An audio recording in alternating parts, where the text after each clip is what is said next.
So when we talk about diet, we always associate our diet with our weight. This is very common.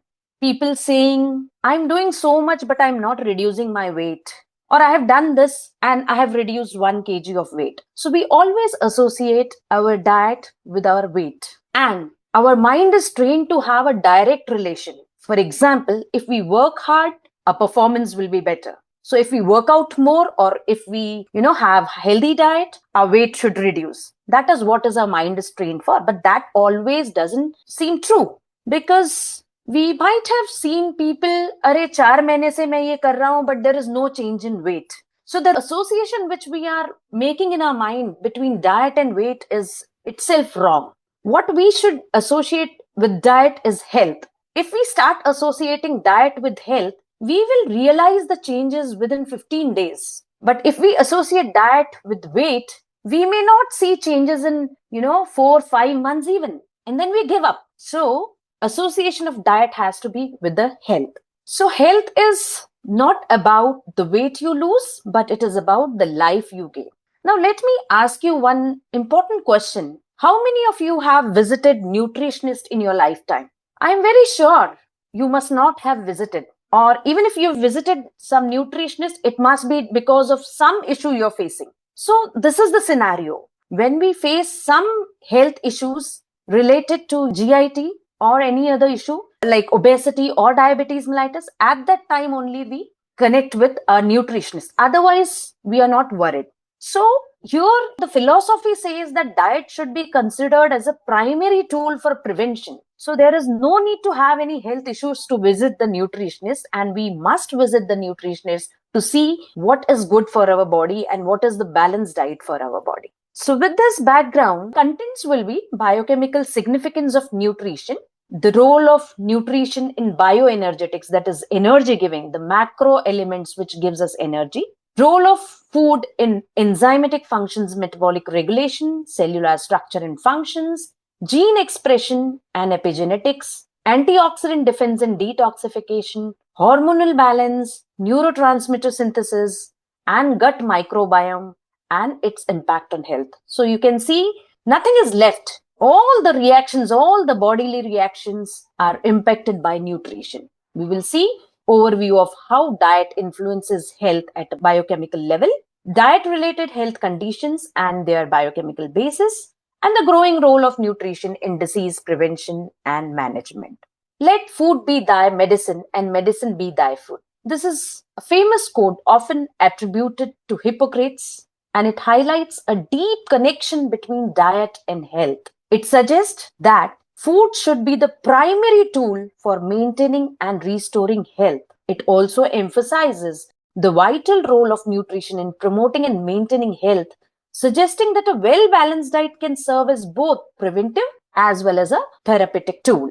So the philosophy also correlates with the modern relevance, we can say, using diet as to prevent, manage, and even reverse the diseases. Of course, we have pharmaceutical, we have drugs, which can be life-saving for many chronic diseases. But many life-saving diseases, acute and as well as chronic, but certain chronic diseases like type 2 diabetes mellitus, hypertension, they often can be managed through dietary interventions. So in essence, food is not just calories, which is there in our mind. Food means calories. No, it is not just calories. Its information interacts with our genes, metabolism, and microbiome. And what we eat literally shapes our health at a molecular level.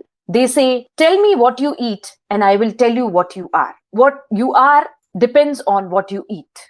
Now, up till now, we know that biochemistry plays a vital role in biochemical processes at the cellular as well as the molecular level. Now, let us talk about the bioenergetics. We all know the macronutrients, carbohydrates, fats, and proteins, they provide us energy and they are very necessary for us. Carbohydrates, usually we consume in complex form like starch, and it is broken down, digested with the help of certain enzymes like amylases in the gut, and finally broken down into the smallest unit, and that is mainly glucose. And this glucose is used up through various pathways like glycolysis and Krebs cycle to produce ATP. This is how the major function of carbohydrate is to provide us energy. Similarly, fats are converted.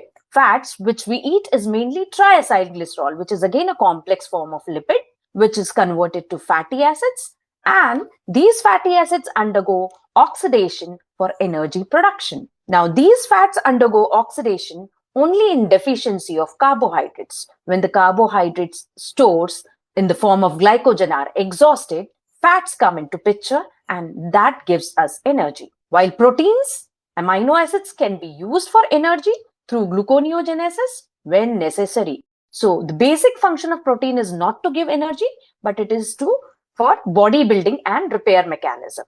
Now, the cellular structure and function. Lipids, we all know the lipid cell membrane, which is a phospholipid bilayer. It is important for cell membrane integrity. Signaling molecule, prostaglandins. We all know prostaglandins are signaling molecules. Proteins provide amino acids for the synthesis of enzymes, hormones, and structural components like apoproteins. Carbohydrates are signaling molecules and structural components, for example, glycoproteins. They act as signaling molecules by facilitating cell-to-cell communication, cell recognition, and cell adhesion, the enzymatic functions, and the metabolic regulations. We know the vitamins provide us coenzymes and minerals gives us cofactors for various enzymatic reactions. If you see the millions and trillions of reactions in biochemistry, all these reactions needs, along with enzymes, for the activity of these enzymes, it needs coenzymes as well as cofactors. And these coenzymes are obtained basically from B complex vitamins, B1, B2, B3, B6, B12, which are very crucial for metabolic pathways. Similarly, vitamin D, E, A, they support the immune system and helps protect against oxidative stress. Certain minerals, zinc, magnesium, copper, selenium, folate, iron, they support enzymatic activity in protein synthesis, has immune function, and has a role in muscle contraction. Now, the role in gene expression and epigenetics. Certain nutrients influence gene expression. Now, I was telling about how nutrition affects our genes. Now, there are certain nutrients like folate, methionine, B12, and choline, which brings about DNA methylation. DNA methylation is nothing but methyl group is added to the DNA, and these molecules, folate, methionine, B12, and choline, acts as a methyl donor, and methyl group is added to the DNA without changing the DNA sequence, which means the protein will be the same, but the expression of the protein will be changed. So this is how it regulates the gene activity.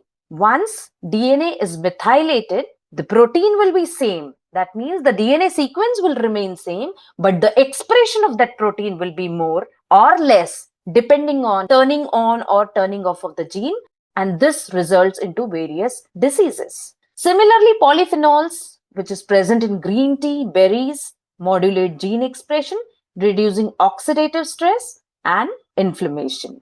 The histone acetylation is again histone. We know the role of histone proteins. Once this aberrant histone acetylation is associated with the endometriosis, the endometrial diseases, endometriosis, and endometrial carcinomas as well. Now, antioxidant defense and detoxification. We know vitamin C, vitamin E, selenium, and glutathione, they are antioxidant in nature and help neutralize free radicals, preventing oxidative damage to the DNA, to the cell, each part of the cell. We all know what free radicals are. Whatever food we consume, during the oxidation of food, these free radicals are generated in all of us. So every one of us are generating free radicals because we are eating and our food is getting oxidized. But fortunately, we have antioxidant mechanism in our body, antioxidant defense, which fights against these free radicals and prevent the oxidative damage to the cell. Some cruciferous vegetables, which includes cabbage, cauliflower, and also broccoli and kale. These vegetables, they contain sulfur mainly, which are helpful in liver detoxifying systems. They provide vitamin B and amino acids to process toxins. Hormonal balance and neurotransmitter synthesis. Now, nutrients also regulate hormone production and neurotransmitter functions. We all know about omega-3 fatty acids. The eicosapentaenoic acid and docosahexaenoic acid supports brain function. These are omega-3 fatty acids, and these support brain functions, playing role in memory, learning, and overall cognitive health, and reducing the neuroinflammation. DHA particularly is important for brain cell membrane and structure and functions. Tyrosine is an amino acid which is a precursor for dopamine and adrenaline. These are both neurotransmitters, and we know the roles of dopamine, which is primarily involved in brain's reward system, motivation, and motor control, while adrenaline is a key to the body's fight and flight response. Iodine, selenium are essential for thyroid hormone production, and we know how much thyroid hormone is important for the normal metabolism. Now, coming to the macronutrients, its biochemical role and health impact. Like carbohydrates, the basic function is provide energy, provide ATP. What is its health impact? If we take excess of carbohydrate, it leads to obesity, leading to insulin resistance and diabetes mellitus. Proteins, the basic function is it provides some enzymes. It is required for muscle repair and neurotransmitter synthesis. And deficiency can cause muscle wasting and immunity. While fats, they are essential for cell membrane, hormone production, and brain function. Healthy fats like omega-3 reduces inflammation, while excess trans fats, which are extremely harmful, increases the heart disease risk. Now, coming to micronutrients. There are so many micronutrients in the form of vitamins and minerals. The B complex vitamins, again, in the form of coenzyme, they are required in various biochemical reactions for energy production, like coenzymes in glycolysis and Krebs cycle. The sources of B complex vitamins are whole grains, eggs, meat, milk. The health impact, if there is deficiency of B complex vitamin, it can lead to impaired erythropoiesis. So these 6, B12, these are B1, even these are erythropoietic vitamins, helps in RBC synthesis. So there is impaired erythropoiesis and deficiency of these vitamins, pernicious anemia, and neurological manifestations, especially in B12 deficiency and B6 deficiency. There are neurological manifestations seen. Vitamin C is an antioxidant vitamin, and its major function is collagen synthesis along with immune system function. The sources are citrus fruits like pineapple, like oranges, sweet lime. Also, gooseberry, which is also called as amla, is the richest source of vitamin C. Its deficiency leads to impaired collagen synthesis, leading to a condition called as scurvy, where there is bleeding gums, swollen, painful joints, etc. Vitamin D has a role in calcium metabolism, calcium regulation, and bone health. And the sources are sunlight and fish oil.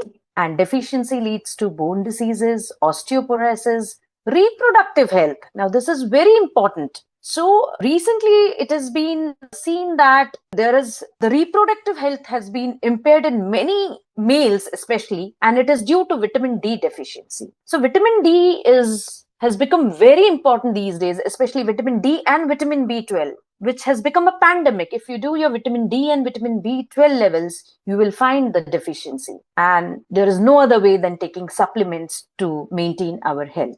Iron is required for oxygen transport in hemoglobin and electron transport chain. The sources are rich meat, spinach, apple, and of course the deficiency leads to iron deficiency anemia. Magnesium, its role is in ATP production, muscle function, nerve signaling, and insulin sensitivity. It is seen that magnesium levels when low, it exacerbates diabetes mellitus. So it has a role in insulin sensitivity as well. The sources are nuts and green leafy vegetables. And the health impacts are its deficiency leads to muscle spasms, fatigue, osteoporosis, and diabetes mellitus. Zinc, it's a component of various enzymes, so role in enzyme function, immune response, and DNA synthesis. The sources are meat, legumes, seeds, seafood, and nuts. And its deficiency leads to impaired immune functions, hair loss, wound healing, and skin disorders. Calcium, we all know, is a macro element actually, and it is required for muscle contraction, nerve transmission, and bone structure. Calcium ion triggers the contraction of heart muscle cells, This process is called as excitation contraction coupling. It regulates the electrical signals that determines the heart rhythm. It also allows the heart to relax and refill with blood between the beats, and also helps heart produce ATP for extra work. And the rich sources are green leafy vegetables and dairy products. Its deficiency, of course, leads to bone disorders, muscle cramps, arrhythmia, and congestive cardiac failure, as it has a big role in maintaining the health of heart.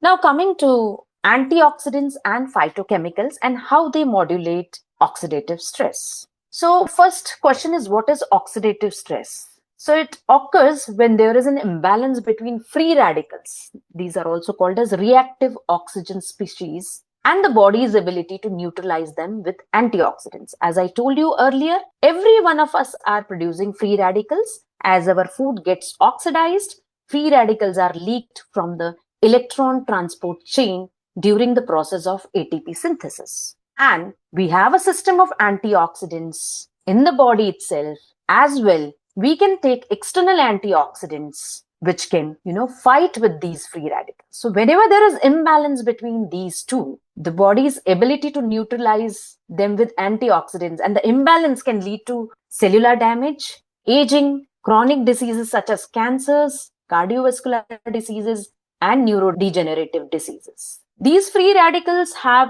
singlet oxygen in the outermost orbit, and hence they are highly reactive. And the function of antioxidants are to donate one electron so that it becomes a paired electron and it becomes less reactive. That is one of the ways how antioxidant deals with the free radicals. So antioxidants are the molecules that neutralize free radicals by donating electrons, preventing oxidative damage to cells, lipids, proteins, and DNA. So every part of the cell is damaged by free radicals. Now, type of antioxidants and their role. There are various antioxidant vitamins, antioxidant minerals, and antioxidant enzymes as well. So, vitamin C and vitamin E and vitamin A in the form of carotene, these are the three antioxidant vitamins which neutralizes ROS, that is reactive oxygen species, and protect lipid membranes from the oxidation. And the sources of vitamin C we have already seen: citrus fruits and gooseberry, and vitamin E is rich in nuts, seeds, and spinach.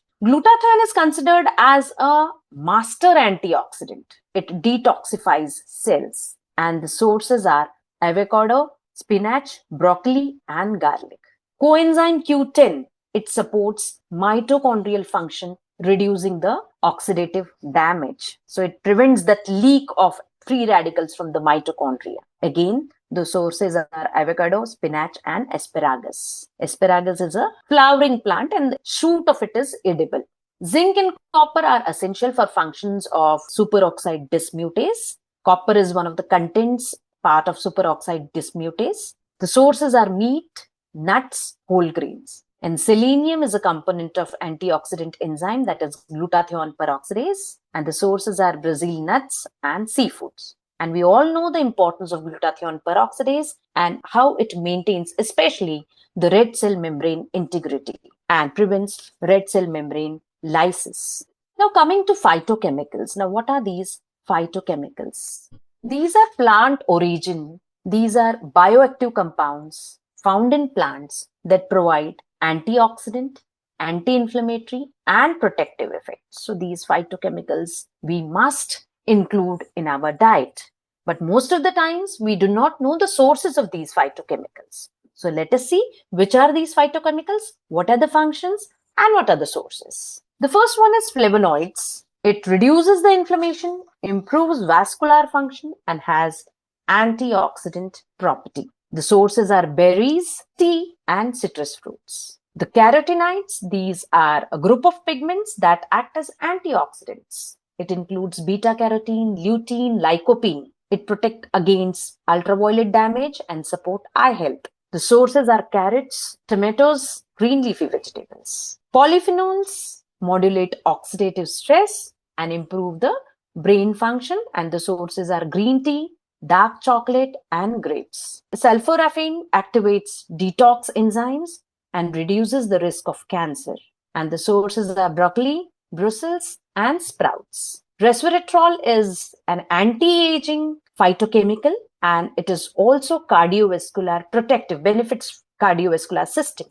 The sources are red wine, grapes, and peanuts. Curcumin, we all know it's a very, very powerful anti-inflammatory and antioxidant, and it functions like antibiotic, acts, fights with infection. And the best source is turmeric.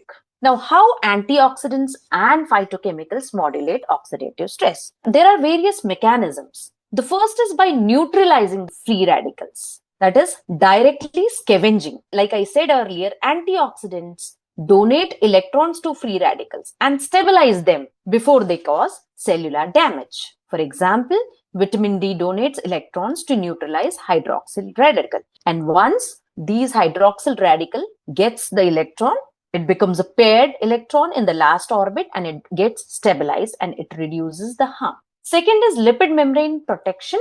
The fat soluble antioxidants, for example, vitamin E, protects the cell membrane from lipid peroxidation. The second way is, first one was neutralizing free radicals, that is scavenging free radicals. Second is boosting endogenous antioxidant systems. Certain phytochemicals, they activate the body's natural defense mechanisms such as sulforaphane, which is present in cruciferous vegetables. Like I said earlier, the cauliflower, cabbage, broccoli, and kale, these are cruciferous vegetables. Now, how it acts? It activates NRF2, and this is a transcription factor that increases the production of detoxifying enzymes. Now, enzymes, we all know, are protein in nature. Protein in nature means it will be transcribed from a gene and then translated. So, the transcription factor, that is NRF2, when it gets activated, the enzyme which detoxifies the free radicals are more produced. Hence, this is by boosting the endogenous enzyme system. Second is polyphenols, which stimulates the synthesis of glutathione and superoxide dismutase, both of which are antioxidants in nature. Third is reducing inflammation and DNA damage. Curcumin, resveratrol, and flavonoids. We have already seen the sources. These inhibit the inflammatory pathways, which reduce oxidative stress related inflammation. Carotenoids, lycopene, lutein, they protect DNA from ultraviolet and radiation induced damage. And lastly, by supporting the mitochondrial health, this coenzyme Q and alpha lipoic acid, they improve mitochondrial efficiency, reducing the leakage of free radicals during ATP production. I again want to tell you, during ATP production through ETC, free radicals will be leaked, which will harm. But this coenzyme Q, it reduces the leakage of free radicals during ATP production. What are the health benefits of antioxidants and phytochemicals? Flavonoids improve endothelial function and reduced LDL oxidation. We all know the harmful effects of LDL, especially when it gets oxidized, it leads to atherosclerosis and MI. So these are flavonoids which reduces the LDL oxidation. Polyphenols and omega-3s reduce neuroinflammation, preventing diseases like Alzheimer's and Parkinson's. Sulforaphane and carotenoids support detoxification and prevent DNA mutation, preventing the cancers. And vitamin C, vitamin E protect against ultraviolet induced oxidative damage and maintains the skin health. Now, this is very important and very ignored topic, and that is gut microbiome and its impact on health. Now, first we need to understand what is gut microbiome. It is nothing but trillions of microorganisms in the form of bacteria, viruses, fungi, which are present in our digestive system normally. Now, these microbes play a crucial role in digestion, immunity, metabolism, and even mental health. Can you believe this? The microorganisms in the gut affects our body so much, even our mental health. So how much important is our gut health? So any imbalance in the gut microbiome, that is called as dysbiosis, has been linked to various diseases including obesity, diabetes, autoimmune diseases, and even depression. Now let us see the composition and functions of this gut microbiome. Now it primarily is composed of some beneficial, some neutral, and some harmful bacteria which interact in a delicate balance. So there has to be a balance between these three to have a proper gut health and to have the proper health overall. So the first one, the bacterial group, is Firmicutes. It is a dominant bacterial phylum in the gut which plays a crucial role in host metabolism and immunity. Now, what is its function? It ferments complex carbohydrates, producing short chain fatty acids. So, it is the one which extracts energy from complex carbohydrates and produces short chain fatty acids. It also influences the ratio of Firmicutes to bacteroidetes, the second bacterial group. So, the ratio is also important, which can impact the overall health. The examples of these species are Lactobacillus and Clostridium. Second is bacteroidetes, which help again digest complex polysaccharides and absorb the calories. It has gut immune modulation, role in gut immune modulation, and regulates gut-brain axis. Gut-brain axis is nothing but a two-way communication between central nervous system, that is brain, and the enteric nervous system, that is gut, encompassing nervous, endocrine, and immune pathways where the gut influences the brain function and vice versa. So that is gut-brain axis. There is a link between two-way network or two-way communication link between the gut and the brain. The example of the species is bacteroids. The third group is actinobacteria. This is the gram-positive bacteria, which is present in very minute amount in the gut. It is a type of probiotic bacteria and play a crucial role in gut health by aiding digestion, boosting the immune system, potentially preventing the infection and improving overall well-being. So, Bifidobacterium or probiotic is the example of the species. And lastly, Proteobacteria, it is a gram-negative. It is a major phylum of gram-negative bacteria, and it has a role. It helps gut with digestion, immune system regulation, defense against pathogens. However, they can also cause disease. These are opportunistic pathogens. They protect, but whenever immunity is low, they cause diseases. For example, Escherichia coli. Now, how the gut microbiome affect health? As I already said, certain gut bacteria, for example, the Firmicutes, they ferment fibers into short-chain fatty acids like butyrate, acetate, and propionate. These are the short-chain fatty acids which provide energy. These are beneficial, which provide energy to the gut cell, reduce inflammation, and regulate metabolism. Microbes also help synthesize vitamin B and K, essential for cellular function and blood clotting. But one should remember the amounts produced may not always be sufficient to meet the body's needs, and dietary intake remains essential. The immune system regulation. The gut houses 70% of the body's immune cells. Beneficial bacteria train the immune system to recognize harmful pathogens while preventing overall immune responses, that is autoimmunity. So there is a dual function here. It will recognize harmful pathogen and prevent overactivity, that is autoimmune diseases will be prevented.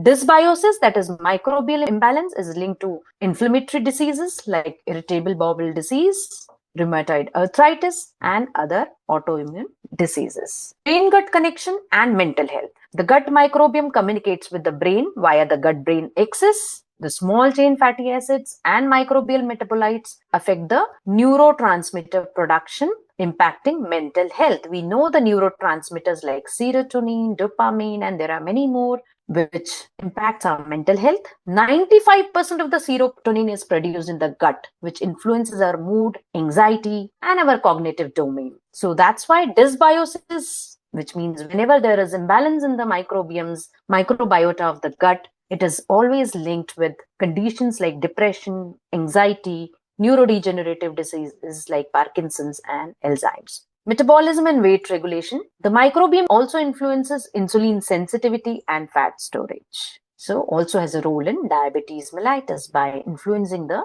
insulin sensitivity. A higher Firmicute to bacteroidete ratio is associated with obesity, as Firmicutes extract more calorie from food. So that's why there is a fine balance between these microbes present in the gut. Small chain fatty acids help regulate hunger hormones like peptide YY, GLP-1, leptin, ghrelin, and prevent metabolic diseases like diabetes mellitus. Gut barrier integrity in chronic diseases. There is a gut lining which acts as a barrier which prevents the harmful substances from entering the bloodstream. But there is a condition called as leaky gut syndrome.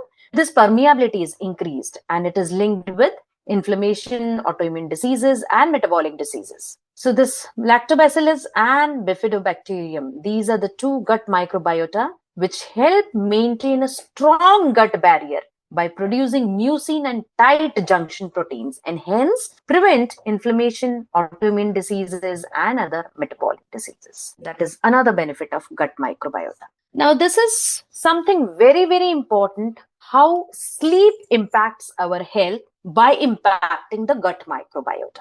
So, in this picture, you see there is a sleep loss. And on the left upper side, sleep loss may be due to various reasons like sleep wake up cycle alteration. People who are working shift duties, night duties, there is alteration in cycle, there is chronic jet lag, there is various chronotypes. I will study whole night and will sleep whole day. So various chronotypes are there. Circadian rhythm disturbances are there. Continuous light exposure may lead to sleep disturbances and clock gene deficiency. This clock protein is either absent or malfunctioning, leading to disruptions in the body's natural 24-hour rhythm. So these are the reasons sleep-wake cycle gets altered. Below that, there are some sleep disorders like obstructive sleep apnea, acute and chronic insomnia disorders. These are other sleep disorders which leads to dysbiosis. Then there are sleep architecture alterations like sleep deprivation, total or partial sleep deprivation,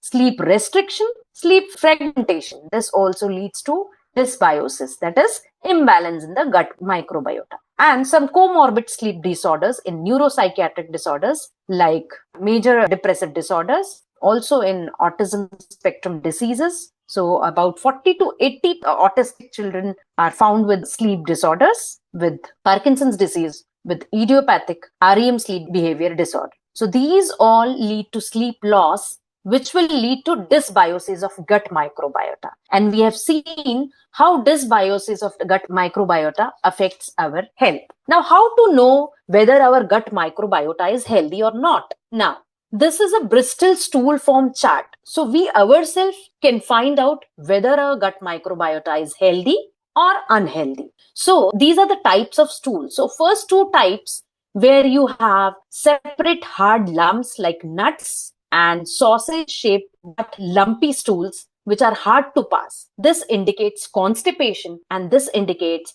that your gut microbiota is unhealthy and you are prone to various diseases which we have discussed recently. The third and fourth type is considered as ideal stool, which looks like sausage or smooth and soft and easy to pass. And if you find your stools are like this, the type 3 and type 4, it means your gut microbiota is healthy and your health, you are less likely to develop various autoimmune and metabolic disorders. While type 5, type 6 and type 7, here you find soft blobs of stools or fluffy pieces or watery and there are no solid stool, and this is considered as again healthy gut microbiota. It may indicate diarrhea and urgency, and this also indicates that your gut microbiota is unhealthy and you are prone to land up into various diseases. Now, what are the factors which influence gut microbiome?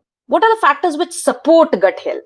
Now, how to make our stools like 3 and 4? Or in other words, how to make our gut microbiota healthy? One is by diet. So, high fiber diet improves our gut microbiota and gut health. Fermented food, probiotic food like garlic, onions and bananas, and polyphenol rich foods like berries, green tea, dark chocolate. These all support microbial balance. So we must consume this in proportionate amount. Now, what harms the gut health? Processed foods and artificial sweeteners leads to dysbiosis. Excessive sugar and refined carbs feed harmful bacteria and yeast, and antibiotic overuse reduces microbial diversity. So that harms our gut. Besides diet, some lifestyle factors also impact gut microbiota. Chronic stress alters gut bacteria via the gut-brain axis. Poor sleep. We have seen in detail how sleep disturbs our microbiome diversity. Lack of exercise reduces beneficial bacteria population, ultimately affecting our gut microbiome. Let us enumerate a few diseases which are diet related health conditions and their biochemical basis. The first and the most common one is diabetes mellitus. The biochemical causes either insulin resistance or there is deficiency of insulin and there is impaired glucose metabolism. How diet influences it? High glucose intake increases insulin demand, while fiber in healthy food improves the insulin sensitivity. Cardiovascular diseases, the biochemical causes oxidative stress, inflammation, and dyslipidemia. Dietary influence, excess saturated fats and sugar increases cholesterol and inflammation, while omega-3 reduces the risk. Obesity, the biochemical cause obesity may be due to hormonal imbalances or excessive energy intake or imbalance between intake and the expenditure of the energy. And the dietary influences, high calorie processed food lead to leptin resistance and fat accumulation leading to obesity. Certain neurodegenerative diseases, the biochemical basis is mitochondrial dysfunction and again oxidative stress. Dietary influence, antioxidants like polyphenols, omega-3, these support brain health and prevent us from neurodegenerative diseases. Inflammation and autoimmune diseases, biochemical causes, protein modification, epigenetic changes, immune system dysregulation. Again here, omega-3s, polyphenols, turmeric, ginger and gluten-free diet helps. Cancer, the cause of oxidative stress, toxins and mutagens. Again, antioxidants and phytochemicals as well, the cruciferous vegetables helps preventing cancer. There is a role of fasting in cancer. It is said that fasting prevents cancer, or in the treatment of cancer, fasting plays a very important role because whatever we eat, whatever excess we take is taken up by the cancer cells rather than by the normal cells. So it enhances the population of cancer cells. To conclude, nutrition plays a critical role in health and disease management. Small dietary and lifestyle changes can have a big impact. And this is very important. The healthcare professionals must integrate nutritional counseling into practice. These are some takeaways. So when we talk about food, these four things should be kept in mind. What you are eating, the quality of food. So every time you take your meal, check what are you eating. See that it contains enough antioxidants, enough polyphenols, enough proteins, and less of carbohydrates. Of course, we need carbohydrates and fats too to process the food, but excess is harmful. So the quality of protein, so include colorful fruits and vegetables in your diet, which seeds, nuts, eggs, this will improve the quality of food. Second is quantity of food. So you might find a lot of YouTube videos. Some says eat after every 1 hour, every 2 hour, frequently. Some says like Dikshit diet says eat twice a day. So there are so many concepts on quantity of food and also frequency of food. So the quantity of food, as per me, should be when your stomach is 80% full, you should stop eating. Your stomach should not be full. So this helps keeping your stomach, little bit of your stomach, 20% of your stomach empty helps easy digestion of the food. Third is frequency. Now, maximum 3 times a day. 2 is best, but which is not possible most of the times. But 3 times a day you should eat. That is the ideal frequency as per my study and my knowledge. And lastly, the time of eating. So these days, our children gets up at 12 and they have their breakfast at 12 and they have their lunch at 5 p.m. and they'll have their dinner at 2 a.m. in the night or in the early morning. So such timings which are not